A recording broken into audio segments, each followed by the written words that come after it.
ഔൻ്റെ മക്കളെ നിങ്ങൾ കഴിച്ചില്ലായിട്ടോ. ഈ റീൽസുകൾ ഇങ്ങനെ സ്ക്രോൾ ചെയ്ത് വരുന്നിടയിൽ ഈ റീല് നിങ്ങളെ ഫോണിൽ വന്നാലോ അല്ലെങ്കിൽ നിങ്ങളെ കൺമുന്നിൽ പെട്ടല്ലോ, അൽഹംദുലില്ലാ. ഇനി ഇത് കണ്ടിട്ടും സ്കിപ്പ് ചെയ്ത് കളഞ്ഞാൽ അതിൻ്റെ തീരാനഷ്ടം നിങ്ങൾക്ക് തന്നെയാണ്. ഇതിപ്പോൾ ഒരു ഗിവ് അവേ ആണെന്ന് സങ്കല്പിക്കുക. റൂൾ എന്താ വെച്ചാൽ 5 ആൾക്കാർക്ക് ഷെയർ ചെയ്യണം. എന്തായാലും നമ്മൾ ചെയ്യൂലേ, കാരണം എന്താ, അത് കിട്ടുന്നുള്ള ഉറപ്പോണ്ടല്ല, കിട്ടുന്നുള്ള പ്രതീക്ഷ കൊണ്ടാണ്. അങ്ങനെയെങ്കിലും ചുറ്റിത്തീർന്ന് ഏതെങ്കിലും ഒരു വഴിക്ക് ആ ലക്ക് നമുക്ക് കിട്ടിയാലെന്നുള്ള പ്രതീക്ഷ ഉണ്ട്. പക്ഷേ ഈ വീഡിയോ നിങ്ങൾ ഷെയർ ചെയ്താൽ എന്തായാലും കിട്ടിയിരിക്കും, എന്തായാലും കിട്ടിയിരിക്കും. ഷെയർ ചെയ്യണം നിങ്ങൾക്കും പാടില്ല, ഇതാർക്കാണോ ഷെയർ ചെയ്ത് കൊടുത്തത് ഓനക്കും പാടില്ല. പരിപാടി 5 സെക്കൻഡോട് കഴിയും. നിങ്ങളൊരു 3 ഫ്രണ്ട്സിന് മാത്രം ഈ വീഡിയോ ഒന്ന് ഷെയർ ചെയ്ത് കൊടുക്കുക. അധികം ഷെയർ ചെയ്ത് അതിൻ്റെ ലാഭം നിങ്ങൾക്ക് തന്നെയാണ്. 3 ആൾക്കാർക്ക് ഷെയർ ചെയ്തിട്ട് നിങ്ങൾക്ക് കിട്ടാൻ പോണ പ്രതിഫലം എന്താ വെച്ചാൽ ഒരു ഖുർആൻ മുഴുവനായി ഓതി കൂടി. എവിടേക്കട സ്ക്രോൾ ചെയ്യണം, എവിടേക്ക് സ്കിപ്പ് ചെയ്യണം, ഇതൊന്നും വേണ്ടേ, ഖുർആനൊന്നും വേണ്ട നിങ്ങൾക്ക്. ഇത് കഴിഞ്ഞിട്ട് വേറെ ലോകത്തേക്ക് പോകണ്ടേ നമുക്ക്.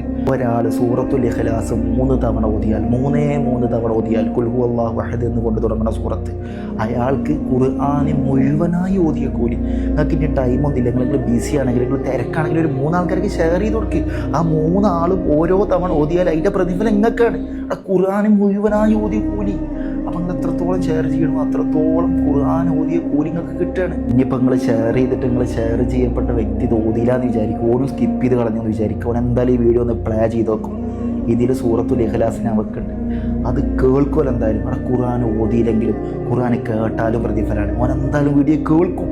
അങ്ങനത്തെ ഒരു 3 ആൾക്കാർക്ക് ഷെയർ ചെയ്ത് കൊടുക്കും. നിങ്ങൾ എത്രത്തോളം ഷെയർ ചെയ്യുന്നു അത്രത്തോളം പരിശുദ്ധമായ ഖുർആൻ, ഖത്മുൽ ഖുർആൻ മുഴുവനായി ഓതിയ കൂലി പടച്ച റബ്ബ് നിങ്ങൾക്ക് തരും. അള്ളാഹു സ്വീകരിക്കട്ടെ. റജബാണ്, അത് വേറെ വിഷയം. എല്ലാ മാസങ്ങളെയും പോലെയല്ല റജബ്. ചെയ്ത നന്മകൾക്കൊക്കെ ഇരട്ടി പ്രതിഫലം. വരാൻ കിടക്കുന്ന ശഅബാനാണ്, പിന്നെ റമളാനാണ്. നന്മകൾ പൂക്കുന്ന പൂക്കാലാണ്. മിസ്സാക്കി കളയരുത് സുഹൃത്തുക്കളെ. നിങ്ങൾ എന്തായാലും എന്നെ ഇഷ്ടപ്പെട്ട് എന്നെ സബ്സ്ക്രൈബ് ചെയ്ത് എൻ്റെ ഒപ്പം കൂടിയൊരു കാര്യം ഖുർആൻ്റെ വിഷയം പറയുമ്പോൾ സ്കിപ്പ് ചെയ്യൂല എന്നുള്ള പൂർണ്ണ ബോധ്യം എനിക്കുണ്ട്. അള്ളാഹു റജബ് നല്ല രീതിയിൽ സാക്ഷി പറയുന്നവരിൽ, സൂറത്തുൽ ഇഖ്ലാസ് കൂടുതൽ വർദ്ധിപ്പിക്കുന്നവരിൽ അള്ളാഹു നമ്മെ സ്വീകരിക്കട്ടെ. ഇൻഷാ അല്ലാഹ്. അസ്സലാമു അലൈക്കും. ഖുൽ ഹുവല്ലാഹു അഹദ് അല്ലാഹു സ്വമദ് ലം യലിദ് വലം യൂലദ് വലം യകുൽ ലഹു കുഫുവൻ അഹദ്.